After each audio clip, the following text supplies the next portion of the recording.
글이나 담화에 나타나는 문법 요소와 어휘에 대해서 살펴봅시다. 언어 생활에 적정하게 하려고요. 몇 개 용어 외우는 거네요. 발화, 생각이나 느낌이 의사소통 상황에서 문장 단위로 나타난 것. 문장의 종결 표현과 화자의 의도가 일치하는 발화를 직접 발화. 문 좀 닫아라 명령형 그리고 지시하는 것. 좀 춥지 않니? 의문형이지만 문을 닫아달라는 명령형. 이런 거겠지. 일치하지 않으면 간접 발화라고 합니다. 창문을 열어라 직접. 창문으로 바람이 들어와서 추워. 평서문인데 문을 닫아달라니까 간접 발화. 그러면 옆에다가 직접. 또 여기 밑에다가는 간접. 요렇게 써 놓으시면 되지. 다음 담화. 둘 이상의 발화나 문장이 맥락 속에서 연속되어 이루어지는 말의 단위. 둘 이상의 발화나 문장 맥락 속에서. 적절하고 자연스러운 담화를 이루기 위해선 응집성과 응결성을 갖춰야 한다. 응집성과 응결성을 갖춰야 합니다. 어떻게? 지시어를 잘 쓰면 돼. 다음 접속 표현을 잘 쓰면 돼. 그리고 그래서 따라서 또한 이런 애들을 잘 쓰면 응집성과 응결성이 갖춰진다.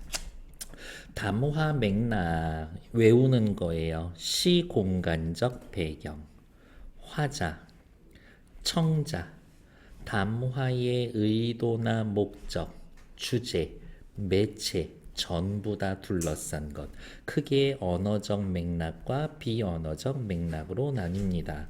문법 요소로는요, 높임, 시간, 피동, 인용 이런 아이들이 있습니다. 이거 교과서라만 하면 피동 표현만 하면 되는데 혹시 프린트 덩어리 던져주면서 사동 표현 이거 할 수도 있거든. 그럼 그때는 저한테 바로 얘기해 주셔야 돼요. 이 문제가 달라지거든.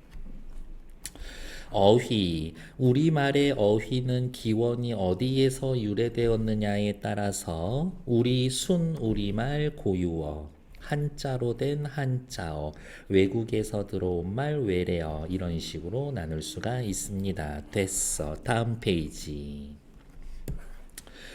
주성분, 문장 성분에 대해서 좀 확인해야 되는데요. 주성분은 필수야. 문장에서. 그래서 웬만한 이유가 아니라면 생략해서는 안 돼. 그런 애들이 누가 있냐? 주어, 서술어, 목적어, 보어. 옆에 뭐라고 쭉쭉쭉 써 있지만 이, 가, 깨서 이 조사를 붙일 수 있으면 주어야. 뭐뭐뭐뭐 다 이렇게 끝나면 서술어야. 을을 붙일 수 있으면 목적어야. 보어는요, 우리말의 특수한 서술어, 되다, 아니다. 앞에 말을 보어라고 합니다. 사람이 되다, 사람이 아니다. 이런 식으로. 부속 성분은요, 문장 내에서 필수는 아니야. 그래서 생략이 가능해. 근데 무조건 생략이 가능한 거는 아니야. 관형어는 체언을 꾸며주고 부사어는 용언을 꾸며주지만 다른 관형사, 부사, 절, 문장 전체를 꾸며줍니다라고 되어 있는데 해석을 할 때 어느 이 말에 해당이 되면 관형어. 다음 어떻게 얼마나 그리고 시간, 장소, 방향을 가리키는 말이 나오면 걔네들은 부사, 방향을 가리키는 말이 나오면 부사어라고 보면 됩니다. 밑에 독립성분, 독립어, 다른 문장 성분하고 같이 돌려다니는 애는 아니고요. 어쩌고 저쩌고 쉼표, 느낌표 이렇게 끊기는 애들 그냥 감탄사 에 해당되는 애들을 독립어라고 하면 되는구나 보시면 됩니다. 다른 데는 읽지 말고 여기서부터 여기까지 천천히 읽는데 딱 1분 드릴 거예요. 시작. 타이머 1분.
네, 1분 지났죠? 시작해 봅시다. 다음 페이지. 문법 요소와 어휘에 의해 이해. 자, 빨간색 치는 거는 일단 외우는 거예요. 높임 표현 해 봅시다. 높임 표현. 말하는 사람이 어떤 대상에 대해 그 높고 낮은 정도를 언어적으로 나타내는 겁니다. 그러면 그 어떤 대상에는 누가 있습니까? 주체. 목적어 부사어에 해당하는 객체, 내가 하는 말을 듣고 있는 상대, 이렇게 세 가지가 있다. 주체를, 객체를, 상대를 높이고 낮추는 방법. 첫 번째, 상대 높임. 대화 상대를 높이거나 낮추는 것. 종결 어미를 통해서 실현이 됩니다. 그러니까 뭐야? 끝날 때까지 말 들어보세요. 옆에 보면 상대 높임의 유형이 있고요. 격식체, 비격식체 두 개가 있는데 격식체는 좀 까다로우니까 4개. 비격식체, 격식 차리지 않으니까 높이고 낮추는 거 간단하게 2개. 아주 높임, 예사 높임, 예사 낮춤, 아주 낮춤, 두루 높임, 두루 낮춤. 얘네들은 그렇게 중요한 게 아니라 요 부분. 하십시오, 하오, 하게, 해라. 해요, 해. 4개, 2개 이 말투를 보시면 된다. 시험 문제는 다음 중 상대 높임 등급이 같은 것끼리 찾기. 그렇게 물어볼 거라고. 문장 보기 하나 주고 문장 5개 주는데 보기가 하오체야. 그러면 밑에서 하오체 찾는 거지. 안전띠를 매십시오, 매오 혹은 매시오, 매게, 매라, 매요, 매. 가십시오, 가오, 가게, 가라, 가요, 가세요, 가. 이런 식인 거지. 됐을까요? 이 가방을 드십시오, 드시오, 들게, 들어라, 드세요, 들어. 이런 식으로 나눌 수 있으면 된다.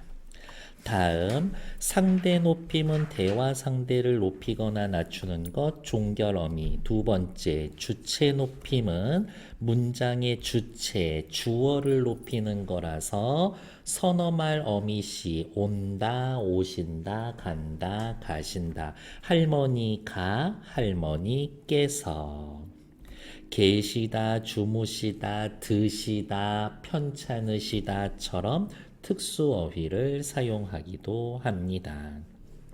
지난 시간에 말씀드렸죠. 이거 높임 표현에 관련된 문제인데 라고 하면 높임의 대상에다가 네모치고 이 높임의 대상을 높이기 위해서 깨서라는 주격 조사를 썼군. 시라는 선어말 어미를 썼군. 할머니 높이기 위해서 계시다라는 특수 어휘를 썼군. 이렇게 말할 수 있으면 된다. 됐을까요? 하지만 여러분들 시험지 받았을 땐 한 문장에 높임법 3가지 종류 다 들어가 있을 수 있다. 그래서 하나만 들어가 있을 거라고는 생각하지 마라. 다음, 객체 높임. 중요하죠. 객체 높임. 목적어나 부사어에 해당되는 서술어의 객체를 높입니다. 위에다 쓰자. 을을 앞에 말이 높임의 대상이면 높여. 부사어는 하나만 기억해. 에게를 깨로만 바꿔. 이렇게. 객체를 높이는 겁니다. 조사, 부사격 조사, 깨. 할머니를 모시고 할머니를 뵙고 할머니께 드리고처럼 특수어휘를 사용하면 됩니다. 밑에 유나는 선생님께 갔다. 높임의 대상 선생님. 선생님을 높이기 위해서 깨라는 부사격 조사를 썼군. 유나는 선생님을 뵙고 왔다. 목적어 객체. 객체 선생님을 높이기 위해 보다 대신에 뵙다 라는 말을 썼군까지 확인. 다음 왼쪽 볼게요. 교과서 개념 설명 나와 있다는 얘기는 중요한 얘기입니다. 어디에다가 간접 높임에다가 별표. 놓치기 쉬운 말 첫 번째 직접 높임, 간접 높임 둘 다 주체 높임의 일종, 주체 높임의 일종. 주체 높임 중에 직접 높임은 주체를 직접 높이는 겁니다. 높임의 대상 누구? 아버지. 건강하신 건 누구? 아버지. 깨서라는 주격 조사와 시라는 선어말 어미를 사용해서 주체 아버지를 직접 높이고 있음. 다음 할아버지께서는 키가 크시다. 시라고 하는 주체 높임 선어말 어미를 통해서 높이는 건 누구야? 키야. 근데 키를 높이면 키의 주인인 할아버지 높아지는 거지. 이게 간접 높임. 근데 이 문장은요, 직접 높임, 간접 높임 다 들어가 있는 거예요. 왜? 깨서는 직접 높임이지. 크시다의 시는 간접이지. 이렇게 확인. 희성이 이거 괜찮니? 네. 저 오늘 되게 자신감도 떨어져 있고 자존감도 부족한 상태예요. 지금 머리 지금 이상하게 삐쳐 있죠. 여기. 하루 종일 지금 거슬려서 자신감이 없어. 우울해. 다음 선생님 감사합니다. 일단 존댓말 썼죠. 선생님 상대를 높이고 있다. 형이 이모를 모시고 갔다. 높임의 대상 이모, 이모를 목적어 객체. 그래서 이모를 높이기 위해서 모시다라는 특수어휘를 썼음. 다음에 높임의 대상은 누구야? 할아버지. 할아버지는 이 문장에서 주체. 할아버지를 높이기 위해서 깨서라는 주격조사, 주무시다라는 특수어휘를 사용했음. 물론 감사합니다, 하십시오체를 사용했군. 거기까지 얘기해주면 너무 좋지. 다음 페이지 넘어갈게요. 시간 표현 뚜구동. 시간 표현은 크게 두 개가 있습니다. 그래서 이렇게 표현할 거예요. 시간 표현은 밑에 다 나와 있긴 하지만 시제, 상. 시제는 다시 과거, 현재, 미래. 상은요, 진행, 완료. 요렇게 두 가지로 구분할 수가 있습니다. 첫 번째, 시간 표현. 어떤 시점을 기준으로 하여 어떤 사건이나 상태의 시간적 위치를 얻어내는 것. 첫 번째, 시제. 그게 과거, 현재, 미래를 구분해 주는 것. 일반적으로 화자가 말하는 때 발화시를 기준으로 발화시와 동작이나 상태가 일어나는 사건시를 기준으로 나눕니다. 일 터지고 그거에 대해 말하면 과거. 그치? 일이 터질 때 그거에 대해 말하면 현재. 내가 말하고 난 다음에 일 터질 거면은 미래.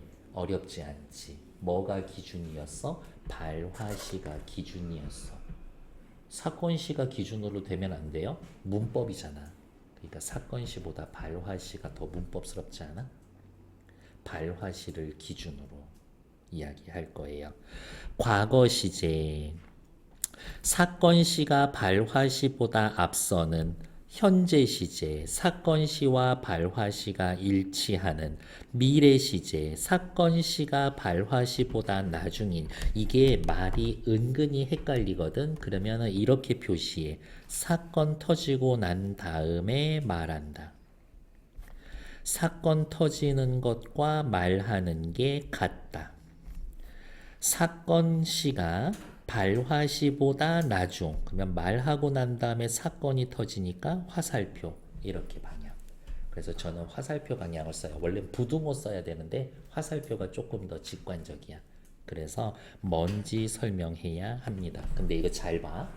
이거를 시험 문제에서 어떻게 표현할 거냐면 사건 시가 발화 시보다 선행한다. 발화 시보다 사건 시가 선행한다. 이런 식으로 말할 거예요. 발화 시가 사건 시보다 선행한다. 선행한다. 나중에 온다. 그 말 잘 확인해야 돼. 그래서 시제내 시간 표현이네 화살표를 하는 거를 조금 습관 들여놓을 필요 있다. 높임 표현에서 높임 대상에다가 네모. 시제가 발화시 사건시 말이 나오면 뭐가 먼저인지 화살표. 그러면 조금 덜 헷갈릴 거다. 일 터지고 난 다음에 말하면 칠판 보세요. 일 터지고 말하면 과거. 일 터질 때 말하고 있으면 현재. 말하고 난 다음에 일 터지면은 미래. 여기까지는 어려운 거 없을 거예요. 그런데 실제 시험 문제는 어디다? 여기다. 요거 외워놓는 거예요. 시간을 표현할 때 관형, 사형, 어미가 동사와 결합을 할 때 읽다 동사잖아요. 뒤에 책, 명사를 꾸며주게 할 거야. 읽은 책 혹은 또 뭐 있어? 읽던 책. 괜찮지? 읽는 책 현재, 읽을 책 미래. 이렇게. 다음 형용사나 서술격 조사. 말단은 형용사잖아요. 뒤에 오는 날이라는 명사를 꾸며주려면 말던 날 그리고 옆에 하나 더 씁시다. 뭐라고? 학생이던 형. 던 쓰면 돼. 다음 맑은 날 형제 현재. 다음 학생이다에 니은 붙은 형. 이제 곧 대학생일. 이제 곧 대학생일 형. 혹은 이렇게 더듬어. 이렇게 서술격 조사로도 과거, 현재, 미래를 나눌 수가 있을 겁니다. 시험 문제는 어떻게 나와요? 시간 표현을 나타내는 관형, 사형, 어미는 동사와 결합하여 과거를 나타낼 때 던 하나만 쓰인다. 그러면 틀리는 거지. 동사에 을이 결합하여 현재를 나타낸다. 이렇게 말을 만들 거라고요. 됐을까? 그래서 구분만 해주시면 된다. 다음 여기 위에 보면 시간 표현은 시제와 상으로 구분한다라고 그랬는데 밑에 상, 여기는 동작상이라고 쓰여져 있죠. 동작이 지속되고 있는지 진행, 완전히 끝났는지 완료, 이렇게 나타낼 수가 있습니다. 죄송해요. 위에 중간에 빼먹었지.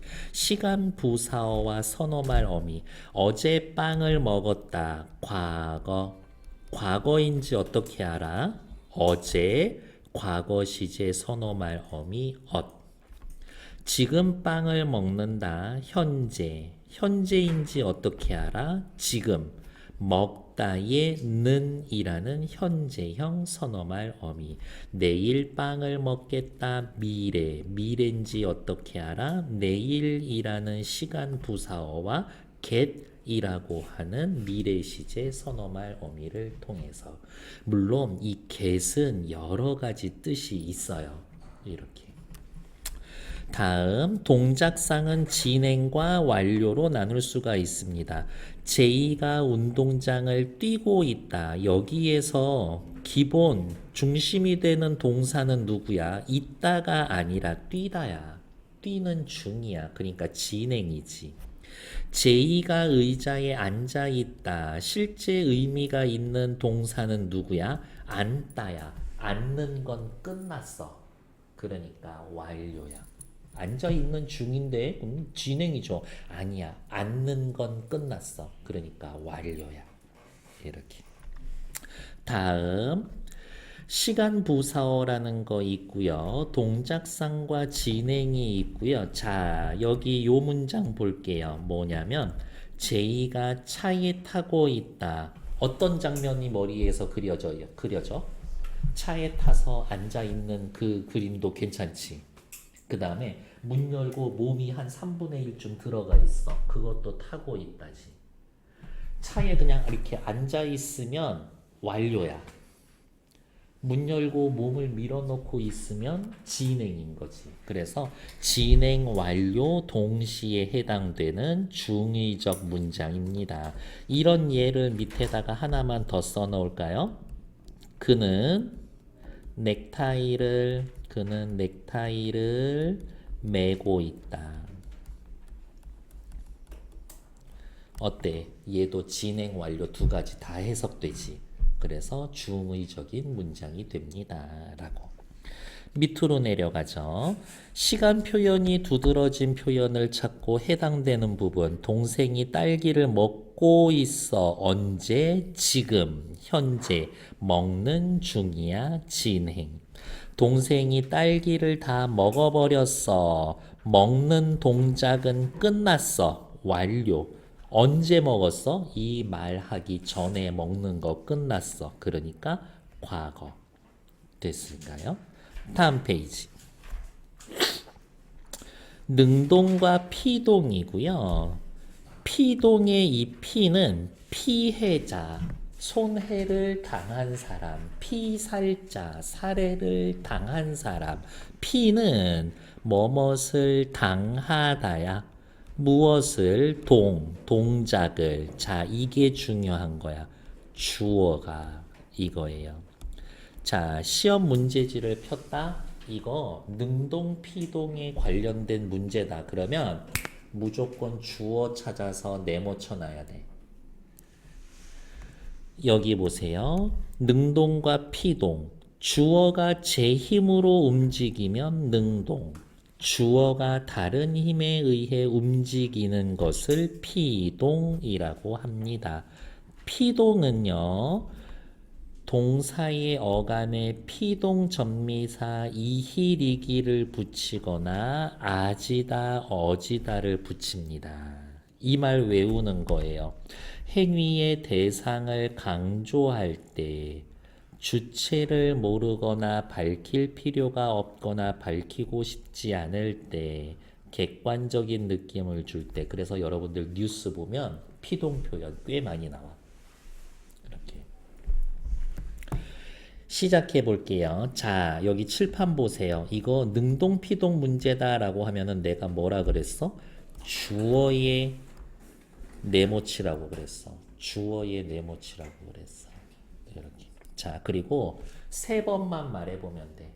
경찰이 잡았어, 잡혔어, 잡으라고 시켰어. 경찰이 잡았어. 지 힘으로. 능동이야. 도둑이 잡혔어. 도둑이 잡았어. 잡힘을 당했어. 잡으라고 시켰어. 잡힘을 당했어. 그러니까 피동이지. 다음 또 시험 포인트는 뭐냐? 능동문의 주어는 피동문의 부사어가 되고요. 경찰에게. 능동문의 목적어는요. 도둑을 피동문의 도둑이 주어가 되고요. 서술어는요. 옆에다가 씁시다. 능동사가 잡혔다. 피동사로 변화합니다. 잡혔다는 선생님 왜 피동사예요? 잡, 히, 다 이렇게 형태소 분석할 수 있는데 엇은 과거 시제 선어말 어미고 히는 피동 전미사니까요. 이힐이기 때문에 피동이었었던 거지. 이렇게 밑으로 또 내려가죠. 세상에서 제일 경계해야 될 인간 중에 하나죠. 남의 말 옮기는 거. 근데 우리가 글을 쓸 때에는 권위잖아. 전문가의 말을 인용하면 타당성 높일 수 있잖아요. 그러니까 인용 표현은 중요하지. 인용 표현 체크. 타인의 말이나 글을 옮겼음을 나타내는데 직접 인용 그대로 옮겨 큰 따옴표 뒤에 라고. 간접 인용 자신의 언어로 바꿔서 적절하게 쓰고 조사고. 그러니까 직접 인용 라고 간접 인용 고. 직접 인용 라고 간접 인용 고. 칠판 볼게요. 어때? 큰 따옴표 있어. 직접 인용 라고. 큰 따옴표 없어. 간접 인용 고. 이렇게 나타낼 겁니다. 됐을까요? 다음 그 얘기 해줘야지. 피동 표현에 관련된 것 문제는 무궁무진하게 엄청 많거든요. 피동문에 대응되는 능동문이 없는 경우도 있고 피동이 아니라 방금 이야기한 사동 표현이 섞여 있을 수 있어요. 다음 중 문장의 형식이 다른 하나는 물어보는데 4개는 피동문인데 1개는 사동문. 시키는 거야. 이렇게. 아기가 안겼다 하고 이모가 나에게 아기를 안겼다는 다른 말인 거야. 여기 봐. 아기가 안겼어. 아기 입장에서는 안김을 당했으니까 피동이지. 근데 이모가 아기를 안겼어. 안으라고 시켰어. 그때는 사동 표현인 거야. 그래서 아까 제가 3번 말해보라 그랬잖아요. 했어? 당했어? 시켰어? 이렇게 3번만 말해보면 돼. 했어? 그러면 능동이야. 당했어? 피동이고. 시켰어? 그러면 사동 표현인 거야. 그렇게 구분하시면 됩니다. 밑으로 또 내려오죠. 세상에서 제일 억울한 일 중에 하나가 나쁜 일을 2번 당하는 거예요. 그래서 여기 체크. 이중피동. 이희리기를 써서 피동 표현 만든 다음에 어지다 같이 쓰거나 되다 다음에 어지다 같이 쓰면 2번 당하는 거거든. 이희리기에 의해서 1번 당하고 아지다 어지다 또 1번 당하고 그게 이중피동. 2번은 당하면 안 돼. 보여지다는요. 옆에다가 쓸게요. 이희리기 어지다. 이만 있어도 피동이야. 어지다만 있어도 피동인데 둘이 같이 쓰였네. 이중 피동. 돼만 있어도 피동. 어지다만 있어도 피동. 2번 당했네. 이중 피동. 그러니까 이중 피동은 쓰면 안 됩니다. 그러면 또 시험 문제 뭐 있어요? 다음 표현 중 올바르지 않은 것은 1, 2, 3, 4, 5번 중에 이중 피동이 하나 있어. 근데 복잡해지면 이중 피동처럼 보이는데 이중 피동 아닌 애들도 있어. 그건 이제 문제로 또 같이 확인할 거예요. 밑으로 내려갑시다. 능동 표현을 피동 표현으로 바꿔볼게요. 유나가 벌에 쏘였다. 유나가 쏘았어, 쏘여졌어, 쏘라고 시켰어. 쏘여졌어. 이거 피동이야. 능동으로 바꿔 누가 벌이 유나를 쏘았다. 능동 표현으로 바꿨지. 제이가 불을 껐어. 누가 제이가 껐어, 꺼졌어, 끄라고 시켰어. 껐어. 능동이야. 어지다를 이용해 피동문으로 바꿔 불이 꺼지었다. 이렇게 오겠지. 고양이가 뜯었어. 능동이죠. 피동전미사 이히리기를 사용해서 피동문으로 만들어 벽지가 고양이에게 뜻 이히리기 얻다 전미사 사용한 거죠. 연우가 집에 가자고 말했다. 직접 인용으로 바꾸면 어떻게 하면 돼요? 연우가 큰 따옴표 집에 가자 큰 따옴표 라고 말했다. 연우는 간접 인용으로 바꾸면 열심히 공부하겠다고 말했다. 너무 쉽게 나온 건데요. 밑에다가 인칭 표현, 지시 표현, 문장의 형식, 평서문이냐, 의문문이냐, 명령문이냐에 따라서 이렇게 조금씩 다를 거예요. 인용에 관련된 시험 문제는 하나밖에 없어. 직접 인용 던져준 다음에 간접 인용으로 바꾸시오. 이런 거예요. 다음 페이지.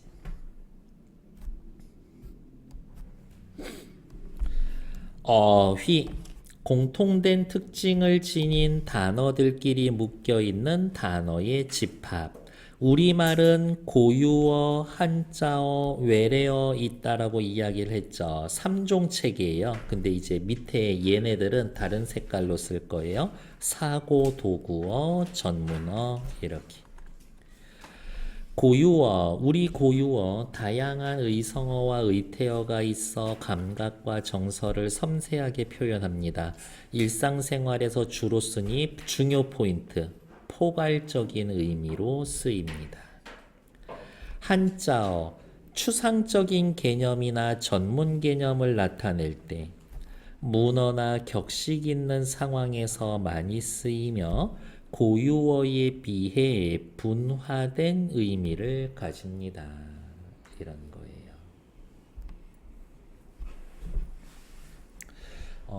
예를 들면 뭐 있을까? 만나다라는 우리 고유어가 있어. 한자어로 뭐 있어?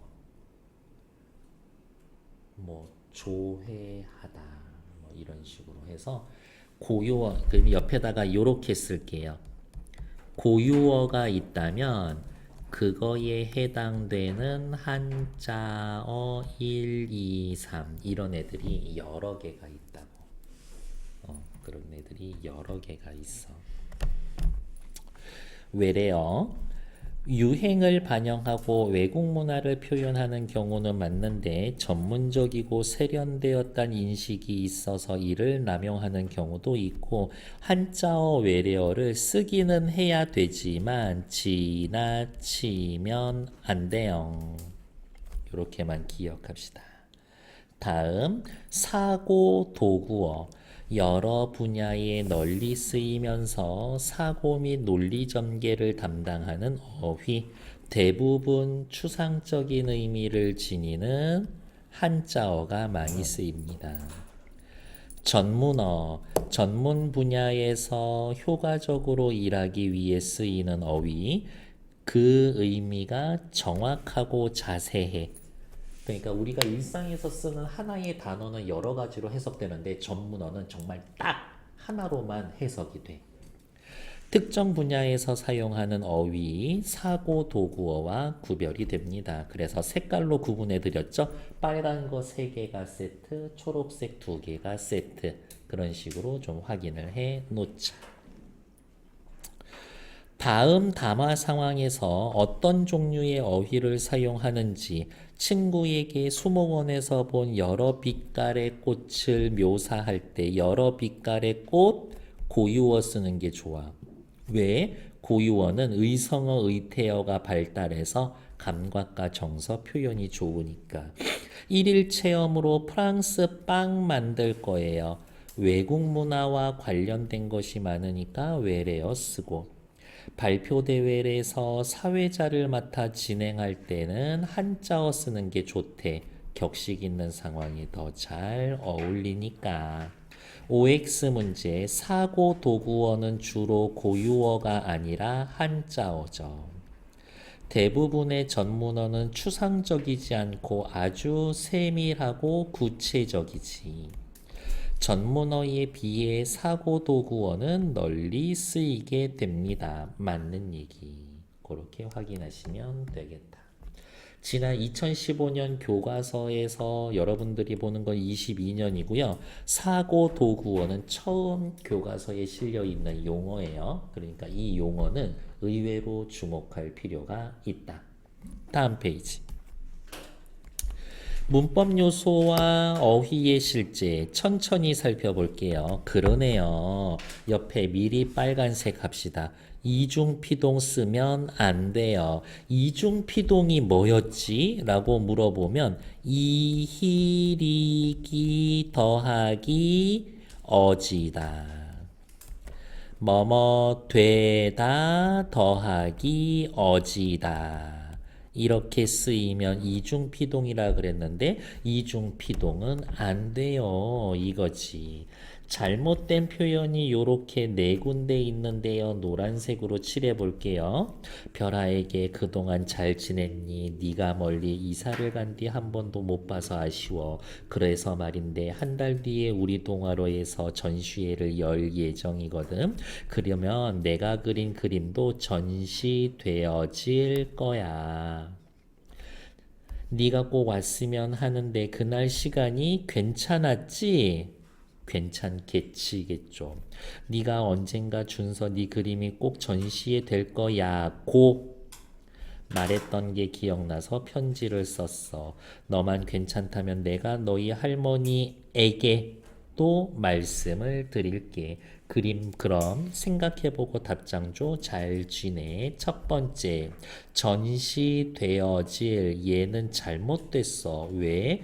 전시 되만 있어도 피동인데 어지가 붙어 있으니까 옆에다가 쓰자. 이중피동.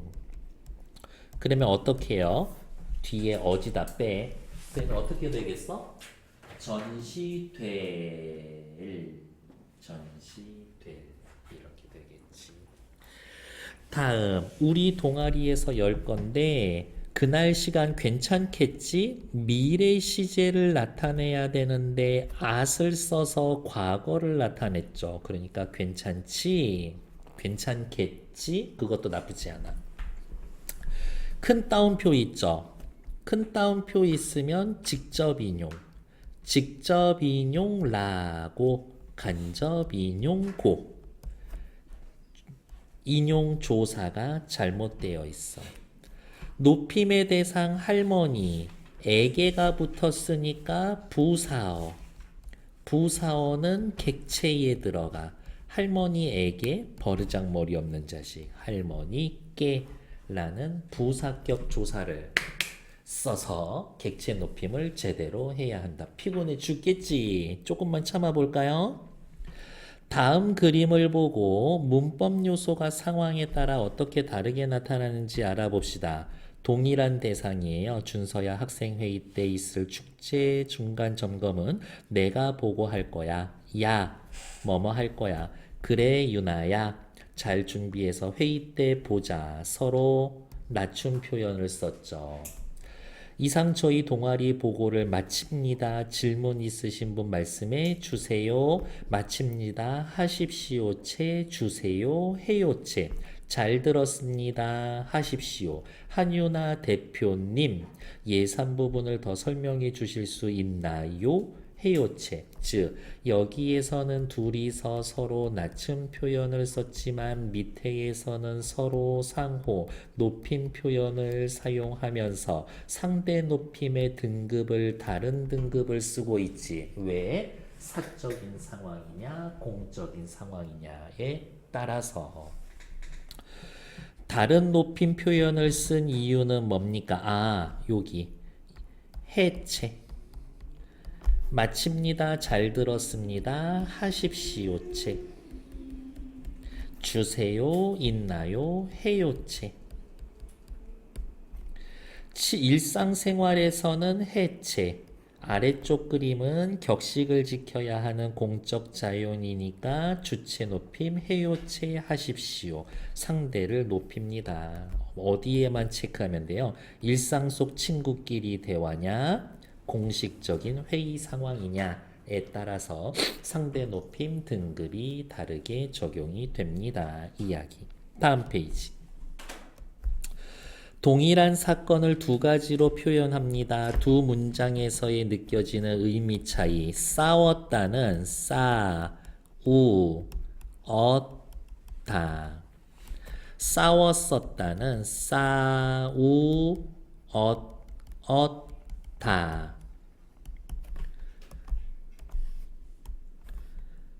여러분들 그거 알아요? 나 10년 전에 엄청 잘생겼었어. 그쵸. 그렇다 치죠. 지금은 잘생기지 않았었다는 얘기지. 그거 알아요? 여기 앞에 미디어 라이브러리 있고 저 뒤에 수영장 있지. 뒤에 온통 해바라기 밭이었어. 해바라기 밭이었었어. 어때? 대신에 쓰면 지금과는 완전히 다른 상황이 되는 거지. 유나와 싸웠어에 비해 싸웠었어는 도윤이와 유나가 싸운 사건이 먼 과거라는 느낌. 지금은 싸우지 않아. 과거와는 다른 상황이야. 그래서 옆에 요거 외워놓읍시다. 현재와 비교에 다르거나 단절되어 있는 과거 사건입니다. 다음, 아까 피동 표현하면서 제가 얘기했던 거 기억나? 뉴스 보면 피동 표현 되게 자주 나온다고. 미리 체크할게요. 기사문, 뉴스에 피동 표현이 많은 이유, 객관적으로 전달하는 느낌을 주려고. 시체가 발견되었습니다. 시체가 발견되고 싶어서 기어 나온 거야? 아니지. 주체의 의도성이 약하거나 시체가 발견되었습니다. 누가 발견했는지 주체를 밝히기 어렵거나 행위 주체를 감추기 위해서. 그 다음 발견한 사람 고잔동 사는 김모 씨가 아니라 발견된 시체 대상을 강조하기 위해서 이런 거겠죠. 그 다음에 옆에 하나 더 있어요. 책임을 회피하기 위해서도 피동 표현을 씁니다.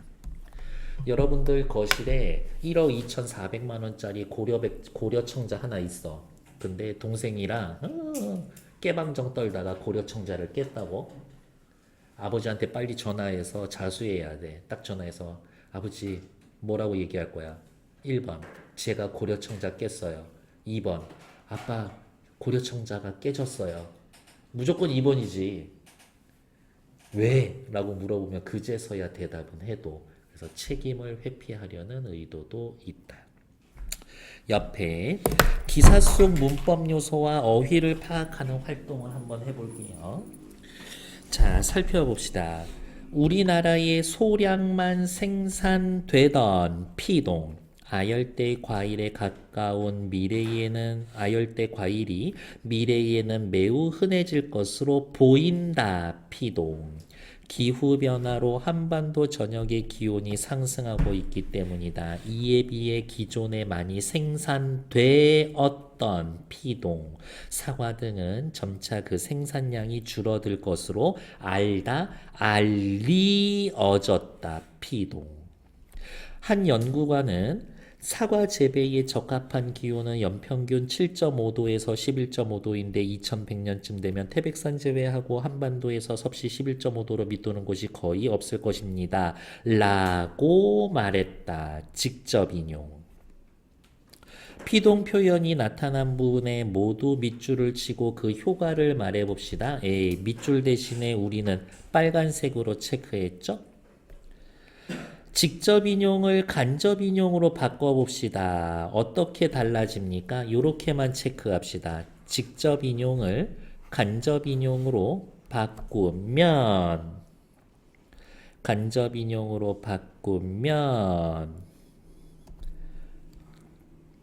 자연스러운 문장으로 표현되어 매끄러운 느낌을 줍니다. 어떻게 다른지 한번 살펴봅시다. 됐어. 다음 페이지. 어종에 따른 표현 효과. 어종이면은 뭐 떠올리면 되지? 고유어, 한자어, 외래어 이거 떠올리면 돼. 다음 주에 구청에서 설명회가 열린다며? 우리 동네에 지을 새 공원에 대해 여러 사람들의 생각을 듣는 거래. 어려운 말이 하나도 없어. 차주 개최될 설명회는 땡땡 지역 신규 공원 조성권과 관련하여 다양한 관계자들의 의견을 수렴하는 한 절차입니다. 차주, 개최, 조성권, 의견 수렴, 절차입니다. 라면서 한자어를 많이 쓰고 있죠. 1번. 같은 정보를 전달하고 있지만 나에 비해 가에서는 고유어가 사용되어 일상적인 느낌. 하지만 뉴스 상황에선 한자가 사용되어 격식 있는 느낌을 줍니다. 뭐 꼭 한자 쓴다고 격식 있나? 그런 생각이 저는 있기는 한데. 네. 잠시만요. 가와 나에 사용된 거. 몸에 딱 맞는 원하는 색깔의 바지를 가질 수 있는 좋은 기회입니다. 평소에 쓰는 말이죠. 컬러 니즈에 따라 슬림핏 팬츠를 겟할 수 있는 나이스 타이밍입니다. 꼴배기 싫어. 가에는 고유어, 나에는 외국어, 외래어가 사용되어 있고 내가 이거 읽고 뭐라 그랬어? 꼴배기 싫어. 나는 대체할 수 있는 표현이 있는데도 외래어, 외국어 썼습니다. 그래서 왠지 나는 이해하기 어렵고 어색한 느낌을 줍니다. 뭐 비비드한 컬러가 뭐 매트한 느낌을 주면서 완전 또 그쪽 업계 사람들이 들었을 때는 지금 제 멘트를 무식한 소리 하고 있네. 그럴 수도 있겠지. 다음 페이지. 글을 읽고 사고 도구어와 전문어에 대해서 말해봅시다. 자, 살펴봅시다. 사고 도구어에 한자가 많은 까닭은 한자어가 고유어에 비해 더 구체적이고 전문적인 의미를 나타내는 경우가 많기 때문입니다. 예를 들어 고유어 나누다의 의미를 지닌 한자어는 여기 봐. 나누다라는 한자어는 분류하다, 분석하다, 분배하다, 분리하다. 그 다음에 또 뭐 있어? 사람의 팔다리를 나누다, 뭐 해체하다. 이렇게도 있어. 그러니까 아까 옆에 썼던 거 기억나요? 고유어 하나에 한자어가 여러 들어간다고. 한자어 1, 2, 3이 이렇게 들어간다고. 그러면 아까는 안 썼지만 이렇게 쓸까? 고유어는 포괄적이고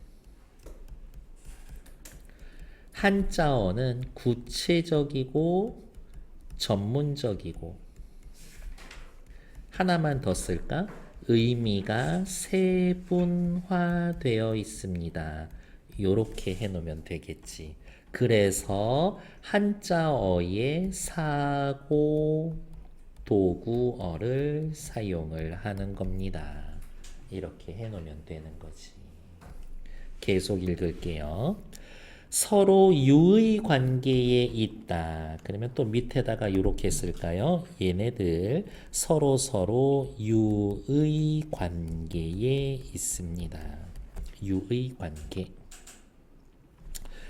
글이나 담화의 맥락에 따라 적절한 어휘를 사용할 수 있도록 사고 도구어의 정교한 의미를 익히는 게 필요합니다. 다음, 전문어 역시 개념을 명확하게 가리켜야 하므로 한 단어가 여러 의미를 가지는 경우는 드물다. 제가 아까 얘기했잖아요. 그 단어는 그거 하나로만 해석이 돼. 이렇게. 의사들끼리 막 이야기를 하는데 한 단어를 썼는데 이게 심장병인 동시에 신장의 병이 있다 동시에 의미하면 그건 큰일 나는 거야. 이렇게. 여러 분야에 두루 쓰이는 사고 도구어와는 달리 살펴볼게요. 이렇게 체크해야 되겠죠. 어디 있어? 여러 분야에 두루 쓰이는 사고 도구어와는 달리 특정 분야를 잘 모르는 사람은 해당 분야의 전문어를 이해하기 어려울 수 있다. 음악가와 의사가 대화를 할 때 크레센도라는 단어를 쓰면 의사가 음악에 관심이 있지 않은 한 이해하기 어렵죠. 점점 세게라는 표현을 쓰면 대화하는데 지장이 없죠. 특정 분야를 잘 아는 사람들끼리는 전문어 쓰는 게 좋지만 의사들끼리는 전문어 써도 돼. 하지만 잘 모르는 사람, 환자한테 설명해 줄 때에는 풀어서 설명해야 돼. 대화에서 일상생활에서 널리 쓰는 말을 사용하는 게 좋습니다. 이렇게. 밑으로 또 내려가서 살펴볼게요. 됐어. 그러면 여기 볼게요. 요것도 시험 포인트입니다. 이렇게. 요 밑줄 그은 거를 섞어 놓을 거야. 이렇게. 그래서 문장의 의미가 어색한 것은 이렇게 분류하다 자리에 분석하다 이렇게 섞어 놓을 거예요. 이거 그냥 예일 뿐입니다. 이렇게. 전문어의 특징 및 효과. 전문어를 쓰면요. 전문어를 쓰면 어디 있어? 개념을 명확하게 가리켜 더 정확하고 수월하게 의미 전달을 할 수 있어. 업무를 효과적이고 효율적으로 처리할 수 있지. 이렇게. 됐고요. 다음 페이지. 다 했어. 조금만 참아. 우리말의 문법 요소를 적절하게 활용했는지 점검해 봅시다. 이거는 직접적으로 지금 전혀 도움이 안 돼요. 이 문장이 그대로 나올 리는 그냥 0%니까요. 학교쌤 문장 만드실 거예요. 이렇게. 됐어. 다음 페이지. 그러네. 여기랑 여기 빈칸 채우고 우리 10분만 쉬었다 할게요.